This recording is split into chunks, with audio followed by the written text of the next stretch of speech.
head-mounted image enhancement for low vision.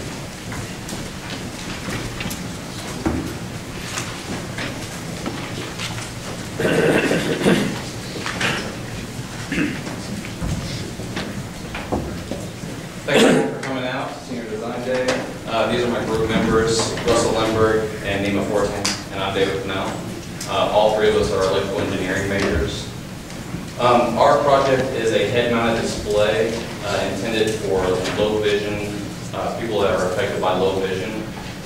Low vision is described as people with visual acuity between 20/70 and 2200. It's about 161 million people worldwide, so it's quite a few people. Our target population are those specifically that have macular degeneration. Russell worked on the MATLAB code as well as porting the MATLAB code to C. He also worked on SolidWorks design for mechanical drawing. He was also our project manager. Nima did research into algorithms that were used for visual processing. He also worked on MATLAB code, and I worked on hardware design. We actually have two prototypes that we're developing. One is completely based on the PC, which will be further ported to C and included in the final product. It's also useful for rendering in real time any algorithms that we decide to try out, see if they're even viable. The other one is an actual head-mounted display that you can see here, which we use as an aid to test the viability of the hardware that we select, just to see if it's too heavy, too big, or whatever. The algorithms that we developed, we have 7 total so far. One of them is a contrast enhancement, one's a edge detection and enhancement, another one's a digital zoom. We also have 4 others that I won't go into. The hardware that's being used for the phase 2 prototype is a Gum Sticks Overo system on a chip, system on a chip. It runs through a TI OMAP device, and it also has a CMOS camera that's integrated with that system. We're also using a custom LCD on silicon display that was developed by Encryptor Inc. in Plano. It's actually a very low-cost solution compared to viable alternatives. Roughly $2,500 for an alternative, and these are running about $50 a piece, so it's a pretty big drop. We're also developing a microcontroller for a handheld control to control which algorithms being run at what point in time, and also digital zoom. For the next phase, we'll be working with Encryptor Inc. directly to develop a streamlined, viable, headset. A head-mounted display. The hope is that it's easy to use, it's portable, and it's not obtrusive, much like a lot of the binocular displays that are currently available. Any questions?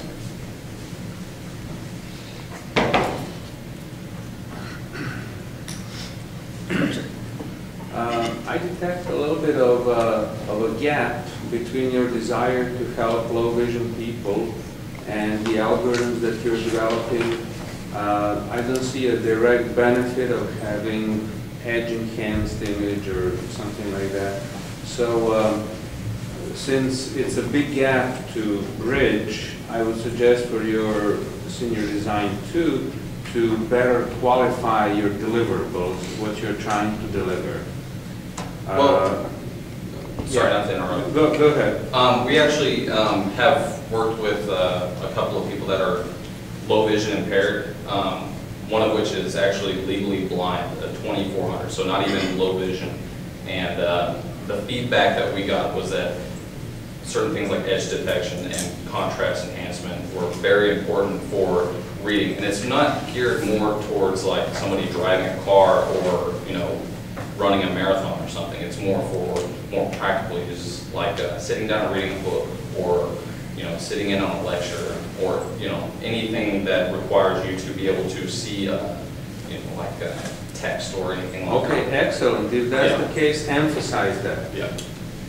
Can I make a comment? Yeah, go ahead. In terms of what we're focusing on, it's macular degeneration, which is one particular kind of low vision. Some of the most common problems that they have is they have a blurred spot in the the middle of the eye because the retina is not getting light to the center of the eye. And so they have trouble seeing lots of variation in contrast. So if you spread out that spectrum so that they can see a very wide range of contrast as opposed to a narrow part of that spectrum, that actually does help. And we've actually tried this on people with macular degeneration, and they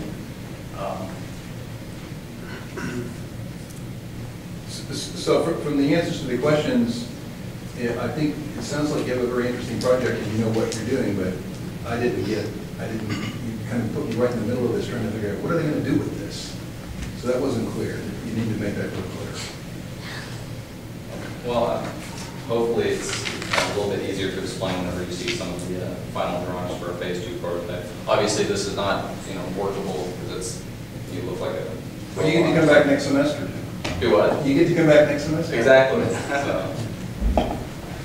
So if I could mention that there is actually a very healthy research program nationwide on looking at ocular motor behavior, eye movements, saccadic eye movements, and focusing contrast issues. People that are colorblind, they see only in shades of gray, so increasing contrast there can help a lot. So we did a nice introduction, I think, in terms of saying the number of people that are impacted by this, and maybe trying to focus a little bit more on certain key populations on how your solution specifically would help those more focused types of problems that might address one of the questions earlier.